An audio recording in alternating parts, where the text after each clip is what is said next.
Hi, this is Chris Locke from Division 764 in Melville, and today you're watching Conductor 4.3 Agreement Explained, Installment number 3.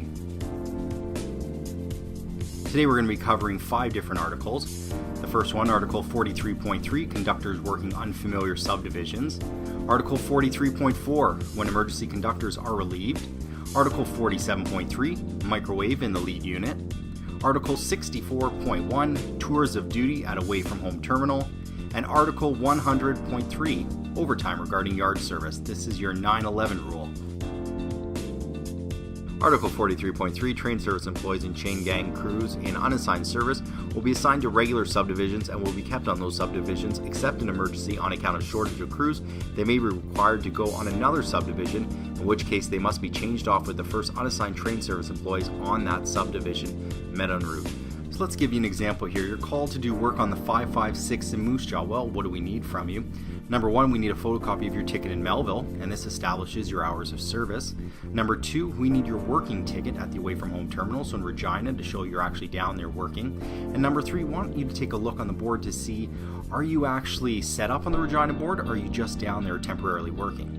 Article 43.4, When Emergency Conductors Are Relieved. Train service employees arriving at their own subdivision terminal when train service employees from another subdivision are about to be used shall change off with said train service employees for the purpose of keeping train service employees on their own respective subdivision even though the train service employees about to be used have been called and started to work. The next question we need to ask is, will you be relieved? If yes, when will that be? Will another conductor at the emergency terminal come available during your shift? If yes, ask at what point you'll be relieved. If a local conductor will become available but the crew office or manager says that you will not be relieved, this is the time you want to establish that number 1, you're on unfamiliar territory, and number 2, you want to request familiarization. As CTY employees, the company is not obligated to give us familiarization, but if you are down there with another Melville employee, it is the responsibility of the engineer to know the track that they're traveling on, and if they do not know that, try to persuade them to ask for a pilot. If after all this, you're still required to go out and take the tour, remember, write up a grievance and include every possible detail. Give it to the union as though you're writing for a 5-year-old, so every detail is covered. Article 47.3, Microwave in the Lead Unit.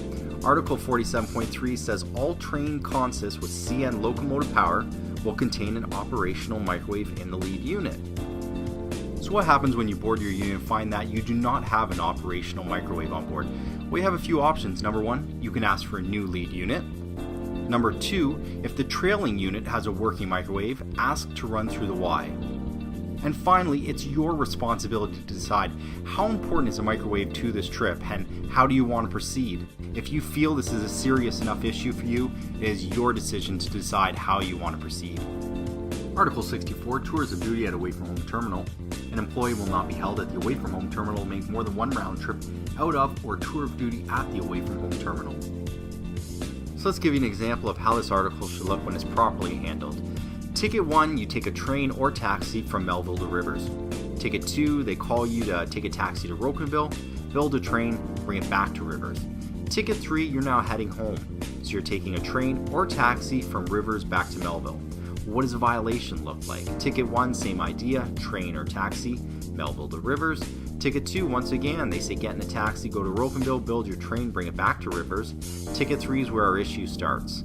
They say jump in a taxi, you're going to go rescue a train at Wattsview, and you're going to bring it back to Rivers. Well, that's your 3rd ticket. You should already be heading home on that 3rd ticket. So if your 4th ticket now becomes a train or a taxi from Rivers back to Melville, that's where your violation is, and you need to report all this to the union. Make sure to keep copies of your working ticket if possible. Article 100.3. When it is determined that more than 1 hour of overtime work is required, yard service employees will advise the traffic coordinator if they wish a hot meal. Upon receipt of such advice, the traffic coordinator will arrange the work in such a manner that the crew will have the opportunity to have a hot meal at the completion of 9 hours of work. The crew will take their hot meal as a unit with the minimum time necessary to obtain a hot meal. This paragraph does not preclude the traffic coordinator advising the crew after the 7th hour that overtime will be required and the crew may be released by the traffic coordinator then or later for a hot meal. When so released, it will not be necessary to provide an opportunity of obtaining a hot meal at the completion of 9 hours of work. This article covers your 9/11 rule, And this is what to expect when you're told you're going to be working some overtime. Well, how much overtime is required? You need to find that out. If it's less than 1 hour, then it doesn't require a 9/11. 9/11 only comes into play if you're asked to work more than 9 hours. If that's the case and you're told you're going to be working more than 9, then let them know right away. You want to file your 9/11 notice. By the 9th hour, you should be put in a company vehicle and taken to a restaurant to have a hot meal. Remember, you are the responsibility of CN while you're at work. CN should make arrangements to drop off and pick you up from the location you're having your hot meal at. How is a hot meal defined? Well, a hot meal is defined as a sit-down restaurant. And the time it takes, it's the time it takes you to eat a hot meal when you typically go out to the restaurant on your own time to eat that meal. The other option is restaurants like Tim Hortons or Subway. These are not choices unless you choose to go to these locations. Upon completion of the hot meal, CN should make arrangements to transport you back to the yard office where you'll resume duty, and you should be tying up your ticket and complete by the 11th hour. This concludes Conductor 4.3 Agreement Explained Installment number 3. If you have any questions, email us at the email address provided.